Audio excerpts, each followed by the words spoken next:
Hey there, and welcome to the vlog.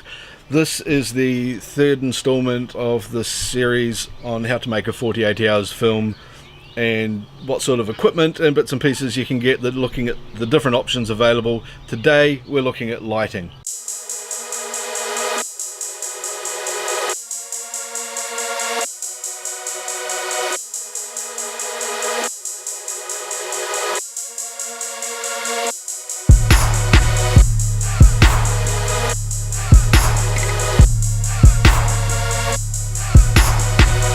Now, the first light I'm going to show you today is one that I picked up from a local hardware store. It's this little LED light. It's got a built-in battery, which makes it really useful, so you don't have to worry about finding power supplies and plugging them in. It just charges off USB, and it also doubles as a USB power bank, which is incredibly useful if your camera starts running down in the field.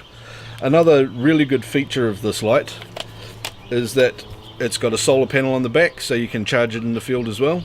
And it's also got these two little magnets under here, so you can do this with it and basically stick it anywhere you want where there's a bit of metal. You won't always find a little bit of metal on set to stick things to, but when you do, it's really good to have that there. These lights here are something that I suggest everyone tries to grab 3 or 4 of to put into their camera kit anyway. You can just use these as by themselves to light a set really effectively and not have to worry about anything else, or they're just really good as incidental lights and doing some repair work and highlighting things on set, even if you do have bigger, more powerful lights.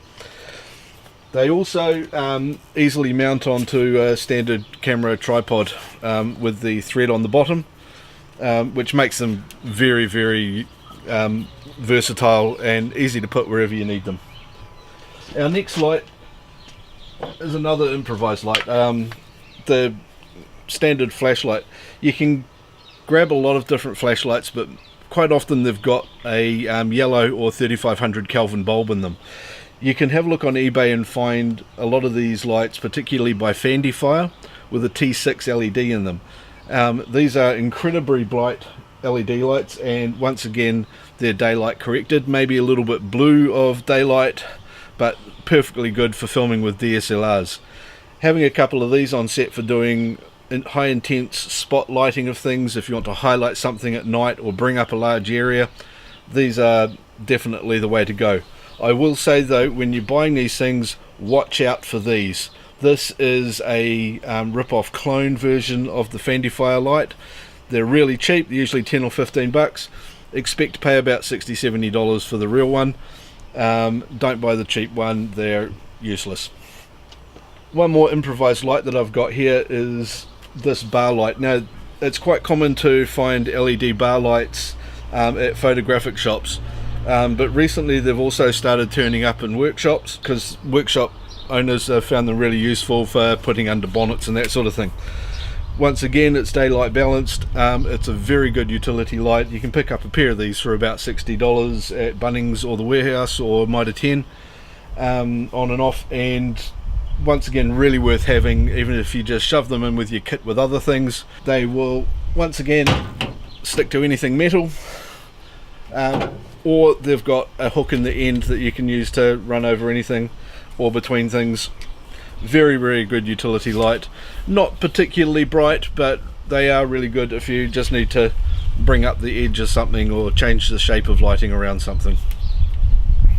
Another light that you can get, which is not something you typically get off the shelf, but if you go to a building recycler or a trade lighting place, you'll be able to pick up one of these fluorescent bulb panels here.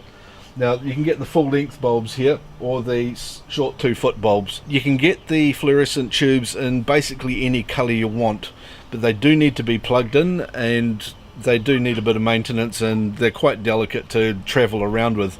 If you've got a studio or something, these things are great to have in stock, particularly the long panels where you can put an extra bulb or 3 in a lot of those trays and get diffusers to go on top of them.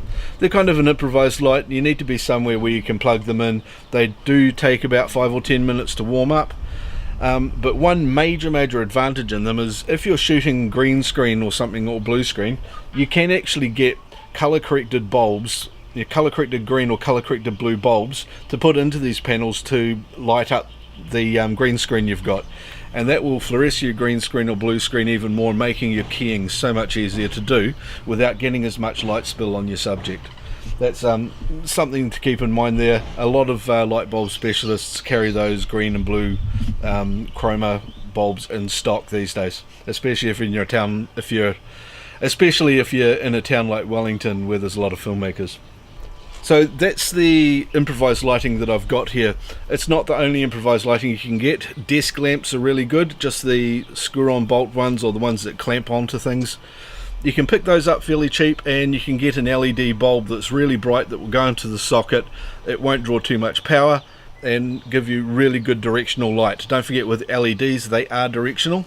The advantage in that is that you get even more light for the amount of power than you might out of an incandescent bulb. The disadvantage is, unless you've got something that has a diffused surface on it, like this one here, it will give you quite a directional hard light. I'm going to get into the more professional lighting now. I'll start with this one here, which is an Angwang 900 LED panel. These panels are 5500 Kelvin, so very clean white light. They also have a broad range of light, so you don't get that narrow band of single color that you might with some of the improvised lights. It's capable of running off a V-Lock battery, so you can use it in the field without having to have a generator or a power supply, or being able to run really long extension leads. You can set them up and use them really quickly. Just put them on top of the stand and plug the battery in and go for it. So the 900 LED panel is somewhere in the price range of $250 to $400, $500, depending on the brand you get and what capability you want out of it. You can go up a bit more than that and pay $900 to $1,000, I believe it is, for something like this 36 LED panel down here. This is a much more robust light again. You're going to get a fantastic amount of power out of it.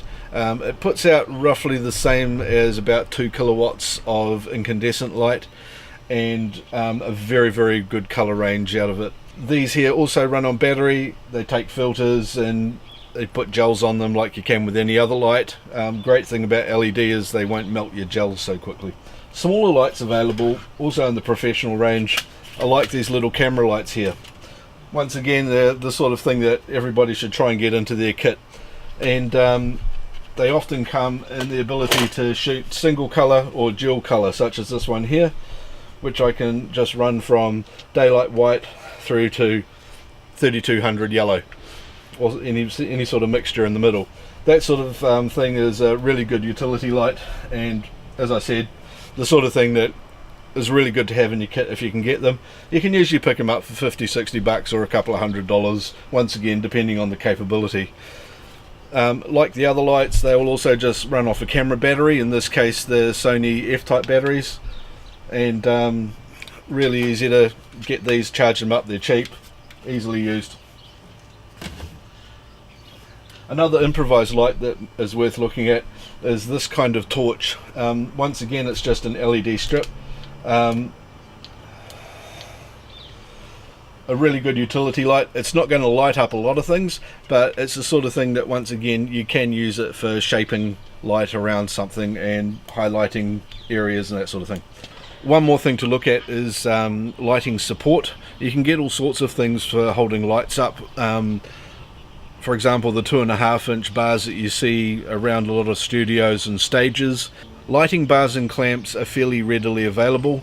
Any scaffolding shop can supply you with the 2.5-inch bars, and the G clamps are online. They're about $5, $10, $15 a piece, depending on what materials you want them made out of and what style of clamp you get. They cost a little bit to set up, but if you've got a studio space or somewhere that you've got time to do a lot of setup, that's a good way to go.